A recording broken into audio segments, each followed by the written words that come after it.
How to archive chats in WhatsApp. In this video, I'll show you how to archive chats in WhatsApp, a great way to clean up your chat list without deleting anything.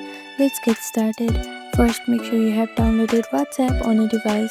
For iPhone user, you can download it from App Store, and for Android user, you can download it from Google Play Store. After that, click on search bar and open WhatsApp. Make sure to log into your account. You'll see all your active chats right here. To archive a chat on Android, tap and hold the chat, then tap the archive icon at the top. On iPhone, just swipe left on the chat, then tap on archive. To view your archived chats, scroll on the top of your chat list and tap archived. All archived chats are stored here and can be accessed anytime.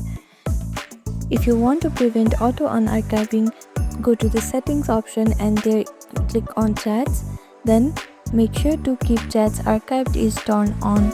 And that's it. This is how you archive and unarchive chats on WhatsApp. Thank you for watching this video. Please do not forget to like, share and subscribe to our channel, and comment down below if you have any other queries. Thank you.